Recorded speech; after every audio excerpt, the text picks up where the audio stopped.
इस तोप का नाम है जमजमा तोप और इस तोप ने मराठों का बहुत बड़ा नुकसान किया था पानीपत के मैदान में और इसको आग उगलने वाली तोप भी बोला जाता है। और इस साइड आप जो देख रहे हैं ये बिल्डिंग, पुरानी बिल्डिंग, किसी वक्त कोहिनूर हीरा भी यहाँ रखा गया था इसी बिल्डिंग के अंदर।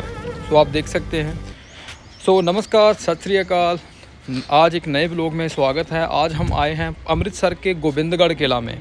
ये जो गोबिंदगढ़ किला है मतलब कई रियासतों के अंडर ये किला रहा है, बाद में अंग्रेज़ों के पास भी आया, इंडियन आर्मी के पास भी ये किला कभी रहा था। किसी भी किले में एंटर होने से पहले ना जो मतलब वेल प्रोटेक्टेड किले होते हैं उनमें ना आप ये चीज़ नोट करना, ये वाली खाई ज़रूर बनी होगी। इस खाई का पर्पस क्या होता था कि इस खाई को पानी के साथ भर दिया जाता था। अगर किसी किले में इस तरह की खाई बनी होती है तो उसको वेल प्रोटेक्टेड ही माना जाएगा। खास करके ऐसी खाई जो होती है मैदानी इलाकों में होती है, क्योंकि जो पहाड़ पे किले होते हैं उस पे तो ऐसी खाई बनाना मुश्किल है। और आप जो सामने ये देख रहे हैं मतलब इस किले में सामने तोपें भी हैं। मतलब बताया ये जाता है कि 25 तोपें इस किले में लगाई गई थी उस टाइम पर इस किले को प्रोटेक्ट करने के लिए। और अब हम जा रहे हैं किले की मेन एंट्रेंस पे। आप जो ये सामने देख रहे हैं ये एक दरवाज़ा है। मतलब एक और चीज़ है, अगर ऐसे बड़े बड़े आप दरवाजे देखें ना तो समझ जाना कि उस किले के अंदर हाथी वगैरह जाते हैं। अगर बात करें इस किले की तो इस किले को बनवाया था गुज्जर सिंह भंगी ने। गुज्जर सिंह भंगी क्यों बोलते थे? एक भंगी मिसल थी पंजाब में। उस टाइम में क्या था, पंजाब ना अलग अलग मिसलों में बटा हुआ था। उसमें से ही एक मिसल थी भंगियों की मिसल, और उसके जो जर्नैल थे उसका नाम था गुज्जर सिंह भंगी, और उसी ने ही ये किला बनवाया था। बाद में इस किले को जो था महाराजा रणजीत सिंह ने कैप्चर कर लिया, और इस किले को कैप्चर करने के बाद इसका नाम गुरु गोबिंद सिंह जी के नाम पे रख दिया, किला गोबिंदगढ़। आज ये पॉपुलर है गोबिंदगढ़ किले के नाम से ही। और आगे चल के अगर हम देखें ना तो एक और खाई आ गई है।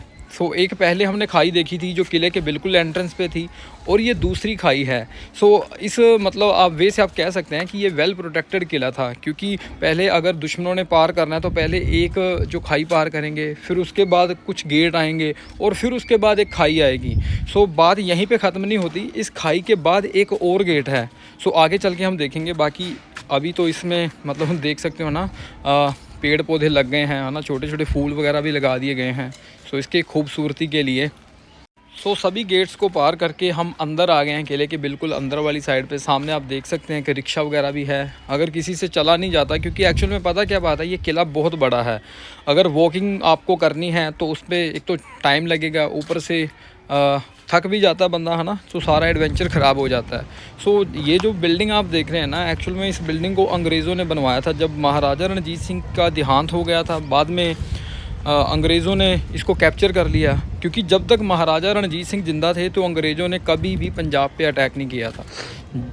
जैसे ही महाराजा रणजीत सिंह का देहांत होता है उसके बाद ही जो ब्रिटिशर्स थे अपनी गतिविधियां शुरू करने लग गए थे पंजाब को कैप्चर करने के लिए। और एक ये भी सत्य है कि उस टाइम पे ना मतलब कोई भी ऐसा बंदा नहीं था, ऐसा कोई रूलर या महाराजा नहीं था जो बिल्कुल महाराजा रणजीत सिंह की तरह कैपेबल हो। और सामने आप एक पुरातन कुआं देख रहे हैं। अगर किसी भी किले में जाएंगे तो ऐसे ही आपको एक कुआं देखने को ज़रूर मिलेगा। इसका रीज़न ये था, अगर दुश्मन किले को घेर लेता है तो जो अंदर रहने वाले हैं उनको पानी मिलता रहे। इस वाली साइड में जो आप ये सामने बिल्डिंग देख रहे हैं ना, ये बिल्डिंग आज तो देखने में बड़ी पुरानी लग रही है, बट एक वक्त था जब इसी बिल्डिंग के अंदर कोहिनूर हीरा रखा गया था। जो दुनिया का सबसे मशहूर हीरा था ना, वो इसी किले के अंदर रखा गया था। और महाराजा रणजीत सिंह ने वो कोहिनूर, जो अफ़गान पठान थे ना, तो उनका जो रूलर था अफ़गानिस्तान का, उसके पास से ये कोहिनूर हीरा लिया था। पूरा आप ये किला देख सकते हैं, वो सारी बाउंड्रीज़ हैं, मतलब अलग अलग इमारतें हैं। किसी वक्त उस बिल्डिंग के अंदर भी पहरेदारी करने के लिए लोग बैठते होंगे, आराम करते होंगे। ऐसे चारों ओर ऐसी इमारतें किले में बनी हुई हैं। एक बार मैं आपको वाइड एंगल से पूरा किला दिखा देता हूँ कि कैसा दिखता है ये किला। आप जो ये वाली बिल्डिंग देख रहे हैं ना, ये अभी अजायब घर है, या इसको मतलब ये कह सकते हैं कि इसके अंदर सारे रेप्लिका रखे हुए हैं शस्त्रों के, पुराने वेपन्स हैं इसमें, ठीक है। बहुत ही खूबसूरत नज़ारा है इसके अंदर का भी। बट इसमें ये था कि अंदर हम जा नहीं सकते कैमरा लेके, वहाँ पे मनाही है कैमरा ले जाने के लिए। अगर बात करें थोड़ी और हिस्ट्री की, तो यहाँ पे मैं ये भी बता देता हूँ कि इसी किले के अंदर उस टाइम पे जो आर्टिलरी वगैरह थी, तोपें थी, इस किले के अंदर बनाई जाती थी। और जो मैंने आपको बताया था कि हीरा भी यहीं रखा गया था, कोहिनूर हीरा, और उसके साथ जो करेंसी थी, जो सिख एम्पायर की करेंसी थी, इसी किले के अंदर बनाई जाती है। आज भी वो उस बिल्डिंग के अंदर जो है करेंसी रखी हुई है सिख एम्पायर की, बट वही है ना कि रीज़न है कि मतलब वहाँ पे वीडियो वगैरह नहीं बना सकते अंदर जाके। एक और इंटरेस्टिंग बात जो सिख एम्पायर के बारे में है, उस समय नानक शाही सिक्के चलते थे सिख एम्पायर में। जो नानक शाही सिक्कों का नाम था गुरु नानक देव जी के नाम पे रखा था महाराजा रणजीत सिंह ने। महाराजा रणजीत सिंह एक बहुत ही सेकुलर धार्मिक राजा था। अगर ये नहीं है कि अगर वो सिख है तो वो सिखों की ही बात करेगा। इसमें ये भी बात है कि अगर उसने जो गोल्ड है, सोना है, हरमंदिर साहब गोल्डन टेम्पल को दिया अमृतसर में, उसके साथ ही काशी विश्वनाथ मंदिर को भी उसने उतना ही सोना दिया। और उतना ही सोना महाराजा रणजीत सिंह ने सुनहरी मस्जिद लाहौर में दिया। मतलब बहुत ही एक कमाल की बात है, एक राजा हो और सभी के साथ एक तरह से विचरता हो। ये बड़ी यूनिक अपने आप में बात बन जाती है। और सामने आप ये कुछ शॉप्स देख रहे हैं, अलग अलग शॉप्स भी यहाँ पे बना दी गई हैं। शायद आज तो ये बंद हैं, बट चलो ठीक है, शॉप्स बन गई हैं क्योंकि किले को भी रेनोवेट करना होता है, कहीं ना कहीं से तो फ़ंड रेज़ करना ही होगा। शायद इसी पर्पज़ के लिए यहाँ पे शॉप्स वगैरह भी बना दी गई हैं। इस शॉप्स की बात करें तो कभी इस टाइम होगा, समय होगा कि इसके अंदर भी सैनिक वगैरह रेस्ट करते होंगे, रहते होंगे।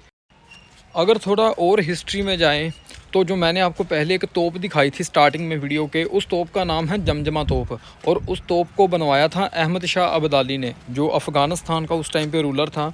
और जब वो पानीपत की लड़ाई के लिए आगे जा रहा था तो लाहौर में उसने रेस्ट की थी। और उसी समय उसने ऑर्डर किया कि एक तोप बनाई जाए जो पानीपत की जंग में यूज़ की जाएगी। तो उस समय वो तोप बनाई गई थी जमजमा तोप। और उस तोप को बनाने के लिए लाहौर के लोगों के तांबे और पीतल के बर्तन छीन लिए थे और उसको पिघलाकर वो तोप बनाई गई थी। और वो तोप इतनी शक्तिशाली सिद्ध हुई थी कि उसने पानीपत की जंग में मराठाओं का बहुत बड़ा नुकसान किया।